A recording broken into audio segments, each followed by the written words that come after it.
Well, the Chicago Bears wasted no time at all. Welcome to another episode of Chicago Bears Central. We're going to break down the new deal that's bringing Jaylon Johnson back to the Chicago Bears on a long-term 4-year deal. We'll talk about it all and more right after this.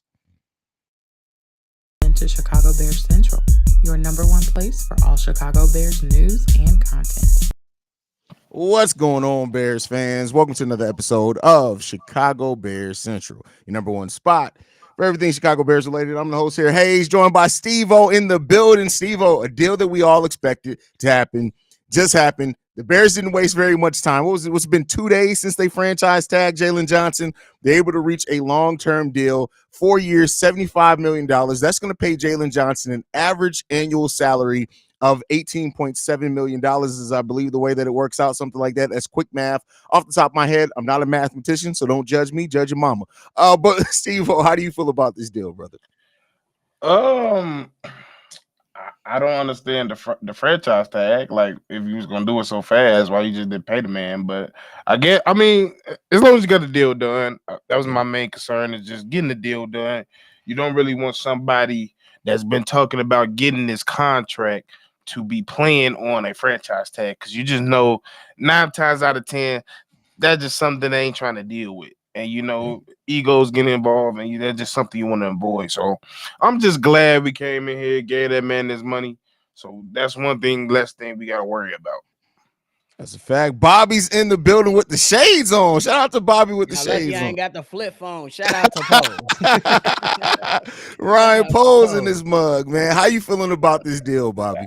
Hey, great job from both sides. Yeah. Jaylon Johnson let you know, hey, just make me a respectable offer, and I'm willing to stay.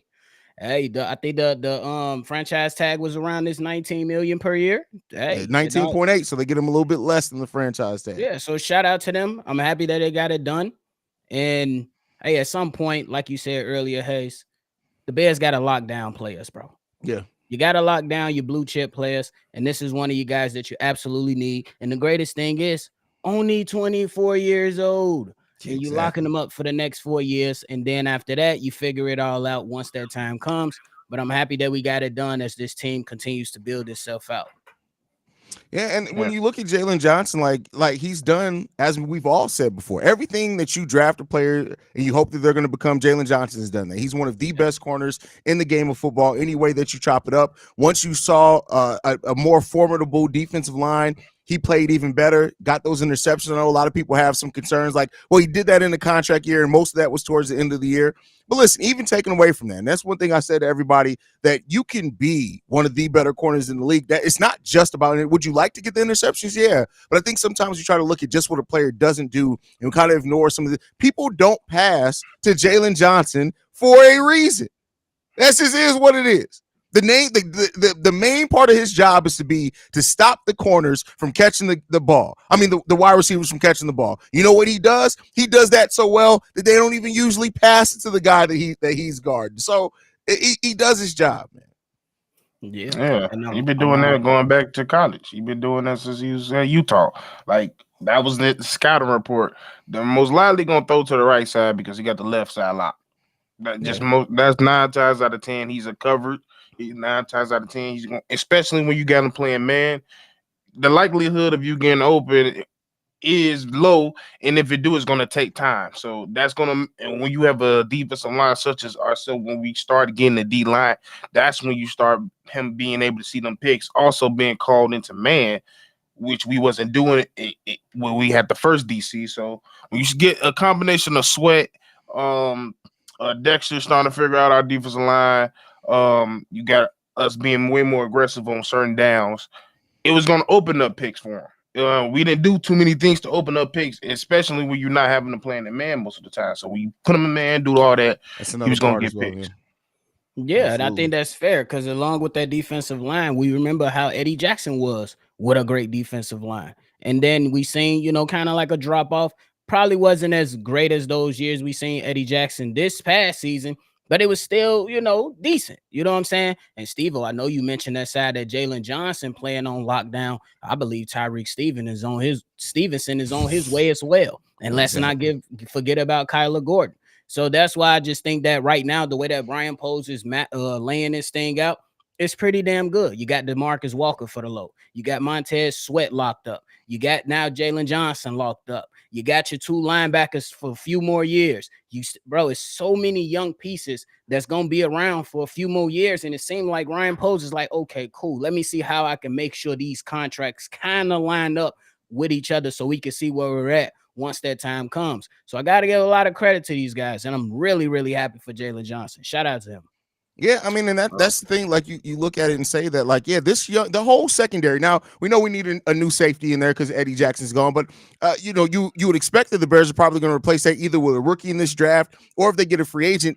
Typically, Matt Eberflus doesn't sign players over 25, 26 years old, so you're going to get some like this whole secondary is between 24. Jaylon Johnson will be 25 by the beginning of the season and 22 years old. These are guys that can grow and develop. And Bobby, I love that you pointed out that Tyreek Stevenson is already showing that dog mentality already. So now you have the potential in the secondary to have Jaylon Johnson, Tyreek Stevenson, Jaquan Brisker, Kyler Gordon, even Terrell long-term with whoever you add to it. That's how you start setting a foundation. Right now you got your defensive line with Montez Sweat, the anchor there. You got young guys that you're hoping to develop up. We'll see what they do with that other edge. The linebacking core is set. All young guys potentially there as well with a mix of veterans with TJ Edwards, the oldest linebacker we have on the roster. So like crazy.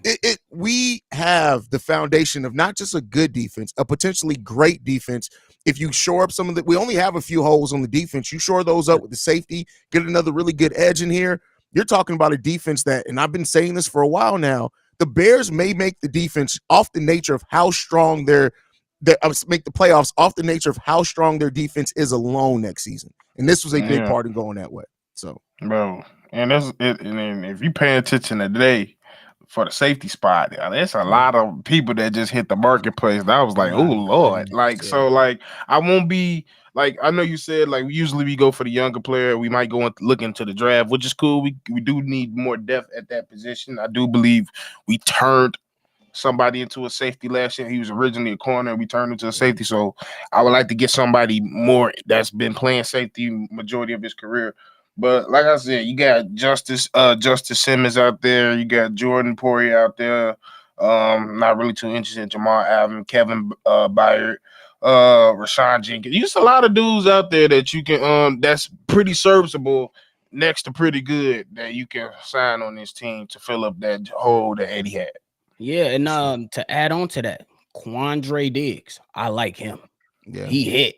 He ain't afraid to tackle, and he got some range on him. I believe he's a solid complement to Jaquan Brisker, but you never know. You know what I'm saying? He is on the other side of 30, and then we don't know what kind of money he's gonna, want in this offseason. So I think that's another option. But the Bears can do so many things with this offseason that's about to start next week.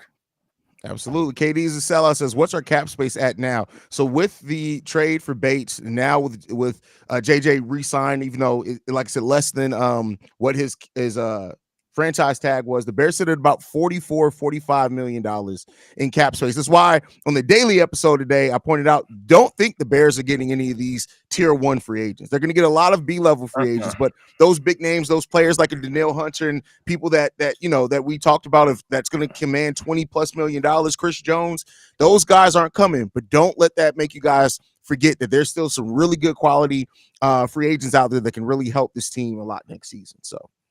Yeah. Of course. And that's what you really want. You want your guy to take care of the money the correct way instead of just throwing money just for the sake of a name. You want to have sustained success. Like what we got after 2018. After that big year, big names came through, a lot of money was spent. You had your Akeem Hicks who was making big money, Khalil Mack, Eddie Jackson got paid, all that stuff. But you need these young guys to go ahead and flourish. So, like Haize said, you want to add those free agents and try to fill those voids. But again, everything will not be filled this offseason. And it's going to have to be some guys that the coaching staff is going to have to do their job with. You're going to have to develop them to the point to where they can hold their own. And then hopefully those can be some of the young players you can continue to build this thing out with. Yeah. Ken, Mooney is a free agent. We don't need to cut Mooney. He's a free agent. Technically, they just don't have to re-sign him. I can tell some of y'all ain't paying attention, bro. Yeah, they really not. What's the cap? What will the cap be if Fields gets traded? Well, it depends on if they don't take anything back for Fields. His Fields contract is $6.5 million. So you add that puts us a little bit over $50 million. So if he's traded, we'll see what happens with that one. But and if y'all still got any burning questions, that means y'all ain't following the number one spot for Chicago Bears. I answer these every single day. Every single day. No. So now with this contract, this puts Jaylon Johnson as the 4th highest paid cornerback in the NFL. Do you and I said 75 million, it's actually $76 million. So my bad on that one. It is $19 million. I was making the math harder on myself with that one. But but what do you think is that where you kind of see Jaylon Johnson at with that salary as far as being one of the top paid corners in the league? That's literally I told y'all exactly what type of contract I wanted to give him early in the season, and this is exactly what I wanted. I said he's not the best. I'm not willing to pay him the best type of money, but he's in the top 5 of one of the best corners in the league, so he deserves top 5 money, and that's exactly what it is. About 19 a year. Maybe a little bit over that, depending on. I'm more eager to see how they set up this contract, if it's front heavy or back heavy. So that's the next thing. I have the details on that. I was just about to get into that. So so we have 2 different reports. So one report says that it's $43.8 million guaranteed. Courtney Cronin pointed out that it's $54 million guaranteed. So whatever between there, but it looks like he's getting $60 million in the first 3 years of the contract. So it's a front-loaded contract. I always think that's best for a team too, because as you see how holes pop up, you gain more money by the contract being front loaded, so it actually helps you kind of build your team going forward. So and it's difficult to back heavy contracts that's corners and wide receivers and quarterbacks. Like it's just, you don't usually back heavy contracts. So you just giving that man his money, especially as somebody that respects the people that play football, putting their body on the line, especially at the corner position. Yeah, he need to get his money, most of his money, as early as possible. So I like that they did that. Agree. It's physical sport. And then I know y'all been seeing a lot of releases from the Buffalo Bills. Can you guess why? Money. Broke as hell. I believe Josh Allen, y'all correct me if I'm wrong, it was like 20-some, 25 or 7 million last year. This year, kicking up upwards of 50 million per. They had to cut them people. And that's what happens when that back end, that money started to kick in on the back end. So I think Ryan Poles is doing everything he needs to be doing. He's being smart and methodical with his approach.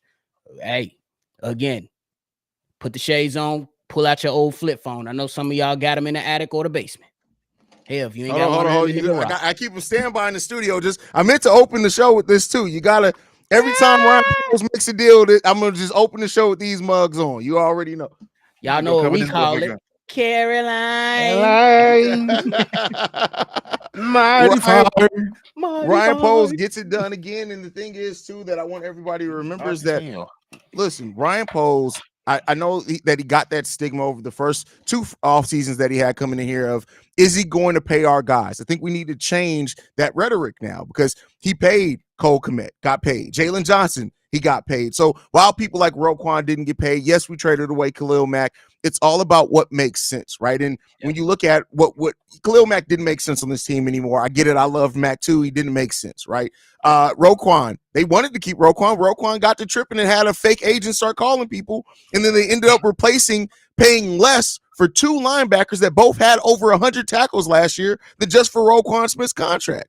So, and that's the difference between 2018 and now. 2018 contracts, there was no maybe we can revisit this after maybe a failed 1 to 2 years. It was either you better win a goddamn Super Bowl or it's over. Right. With these contracts, they're young enough still where you can possibly have a second contract with these dudes if you want to do that. So that's the way you are usually supposed to do that, and that's the way they usually set up if you want to kind of build a dynasty. Yeah, that's a fact. Yeah, I agree with that. So, man, but hey, this is the first kind of big signing of this offseason, other than the first move they made was getting Ryan Bates. So we know Jaylon Johnson's going to be here. We know now that cornerback, they don't have to worry. They don't have to look. We don't need to look at cornerbacks at all, for real. We got more than enough depth there. You can focus on your safety, focus on your edge on the defensive side of the ball. And other than that, it's all offense kind of to focus on after that. So we'll see. Yeah, we'll get them big boys up front. Definitely get that offense together. See if you can get some more of those free agents through the door. And I don't think you need to absolutely go crazy. That's just my personal opinion. I think that you don't have to absolutely overpay for some players, especially with what you have in place. You got your number one wide receiver, your number one tight end, a good running back room. You're trying to build out your offensive line. You got some good pieces on that offensive line. Yeah. You don't have to do too much, but you still got to do something. You still got to build this thing out. So I can't wait. Man, we just getting started. Let's go. For sure. Ashton the Assassin says, Haize, I know you talked about getting 2 first-round picks if we traded JJ, but how would those picks work? Would it be 33 and 34 after the first round? No, so it would be that team's first-round picks in the subsequent years. I think. Listen, It don't matter now. He didn't sign with another team, but yeah, I believe it would have worked. In I don't think it all comes in one year. It's the following season. So we would have got the following 2 seasons. Would have got first-round picks. So. Agreed. Yeah, I don't know, but yeah, hey, I love the deal. You don't typically see somebody who signs the franchise tag sign for less than the franchise tag.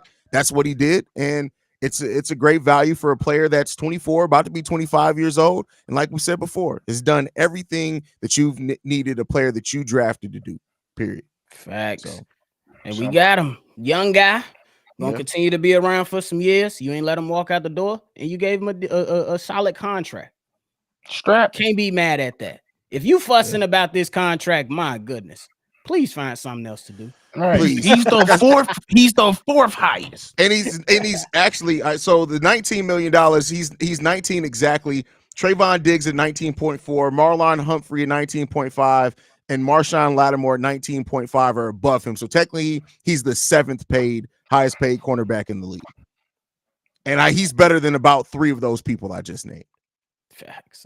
So we here, baby. Yeah, it is what it is. Like it is what it is. It is what it is.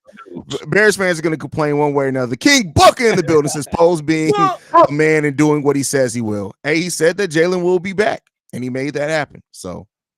Absolutely, that is what it is, man. He better, because I was getting nervous. He kept on saying shit and wasn't doing it. I was getting a little nervous. I was getting a little nervous. So I'm not gonna lie to you, bro. I got a little nervous there, but then I thought about it. Well, he set it up to where if a team did sign him, we were gonna get 2 first-round picks, and you give Ryan Poles 2 first-round picks, he was gonna cook. So I felt like either way, I was confident in it. But now we don't have to worry about it. So any last thoughts, fellas, before we get up out of here? You got something, Steve-O? You got one final decision to make. Yeah. Get it done. Hurry up. Just get it done so we can get the live over with and we can move on, bro. Like, because even in there, I'm tired of seeing people, well, wait till we'll see what we get with trades. What do we see what we get when we trade the number 1 pick? Just do it so we can just know what the fuck is going on. But go ahead, Bobby. What you got, bro? Facts. We got we got so many people in here. Thank y'all for tuning in to the number 1 spot for all your Chicago Bears stuff. Make sure you hit the like button and subscribe in my Steve-O Speaks voice. But then secondly, ladies and gentlemen, do not make a fuss about all these damn draft picks. Please don't. At some point, the Chicago Bears have to get guys that are proven, have to get guys that, have made a name for themselves around the league. I understand that some people like, well, now we only have 5 picks. But hey, guess what? They gave up a 5th-round pick, and let's keep it a buck. Most 5th-round picks end up on a practice squad or on another team within the same year. Yeah. Let's be happy that these guys are making good, sound decisions, and I believe more picks on the way anyway. Facts. We got a question from Sports Gear. So, no, the tag goes away. The tag is only there if they don't reach a deal. They reach the deal. So that 1 year on the tag goes away. So, no, it's 4 years right now. Yep. 4 years is what we got them for. So, but all right, y'all, we're the number 1 spot. For everything Chicago Bears related. You see how quick we got this mug out? Come on now. Like, ain't nobody doing it like us. There's some really great Chicago Bears podcasts out there. Especially, listen, if y'all haven't seen the argument between Swifty and Cap over on that podcast, y'all got to watch that. That is hilarious, bro. Funny. And you know I hate David Kaplan. I hate David Kaplan. So I was watching that. Like David Kaplan completely melted. That man, he went senile there for a second, bro. You would have thought this. You would have thought that somebody tickled his wife's. Never mind. But anyway, I love you guys, man. Make sure you Make sure you guys follow us at Chi Bears Central. You can send us any feedback, questions, comments, concerns, ChicagoBearsCentral@gmail.com. Lastly, if you want to leave a text message and our voicemail, the number to do so, 773-242-9336. We are the number one spot for everything Chicago Bears related. Thanks to you guys. Chi-Town up, Bear down. Peace, y'all.